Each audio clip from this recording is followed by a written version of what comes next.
about an extraordinary leader and a great man whom we lost today, Colin Powell. Secretary Powell was beloved here at the State Department at C Street and at our embassies and consulates around the world. He came to the State Department after a long and extraordinary career in the U.S. Armed Forces. He was General Powell, former chairman of the Joint Chiefs, when he walked into the Oval Office to be sworn in as our nation's top diplomat. After that, he was Mr. Secretary. He gave the State Department the very best of his leadership, his experience, his patriotism. He gave us his decency, and the State Department loved him for it. Secretary Powell trusted the career workforce here. He empowered them.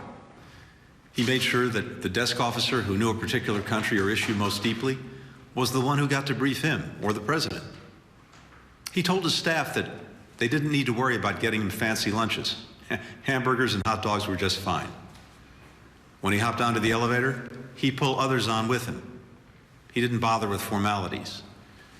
And he wasn't overly concerned with hierarchy either. He wanted to hear from everyone. He walked around the building, dropping into offices unannounced, asking what people needed, making sure they knew he was counting on them. Secretary Powell was, simply and completely, a leader, and he knew how to build a strong and united team. He treated people the way he expected them to treat each other, and he made sure that they knew he would always have their back.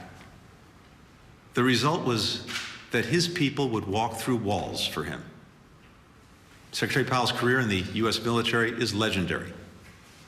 As a teenager at the City College of New York, not far from where he grew up in the South Bronx, he joined ROTC, and after graduation, became an Army officer. For 35 years, he was a professional soldier. He started in the infantry, served 2 tours in Vietnam, was stationed in South Korea and West Germany, and oversaw Operation Desert Storm in Iraq. By the time he retired from the military, he was arguably the most respected and celebrated American in uniform. At that time, he received his 2nd Presidential Medal of Freedom, this time from President Clinton, who said at the medal ceremony, "Today, a grateful nation observes the end of a distinguished career and celebrates 35 years of service and victory. A victory for the United States military that gave young Colin Powell a chance to learn and to grow and to lead. A victory for the military and political leaders who continue to elevate him based on their complete confidence and sheer respect. A victory for a nation well served.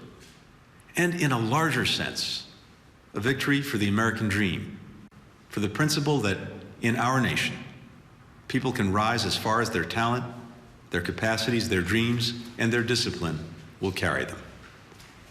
After that career, Colin Powell could have enjoyed a quieter life, maybe dedicating himself full-time to the organization he founded, America's Promise, to help young people from underrepresented communities like the one where he grew up. Instead, he started a new career in diplomacy. And I believe Secretary Powell's years as a soldier are what made him such an exceptional diplomat. He knew that war and military action should always be a last resort. And to make that so, we need our diplomacy to be as robust and well-resourced as possible. He called for increased funding for state, which then, as now, was just a fraction of the Pentagon's budget. He modernized the State Department, putting a computer on every desk. And he believed deeply that America was an exceptional nation, that we could and should lead with confidence and humility, and that the world was safer when the United States was engaged and its allies and partners were united. Future military leaders and diplomats will study Colin Powell's work, like the Powell Doctrine, that hammered out criteria for when and how the United States should use force, and his support for expeditionary diplomacy, diplomats and military working together to bring stability to high-threat environments. He was a man of ideas, but he wasn't ideological. He was constantly listening, learning, adapting. He could admit mistakes. It was just another example of his integrity. As is probably evident by now, I was a huge admirer of Secretary Powell's. I always will be. And he was very generous with me. This past 4th of July, we spent a few precious hours together, talking about the State Department, discussing all the challenges we're confronting around the world. Two things were clear. Secretary Powell's depth of knowledge about world events was unmatched, and he loved the State Department and wanted it to thrive. So today is a sad day for us here at State, especially for all those who worked for and with Secretary Powell, and we'll never forget the experience. Our thoughts are with Alma Powell and the entire family today, to everyone who loved him. Colin Powell dedicated his extraordinary life to public service because he never stopped believing in America.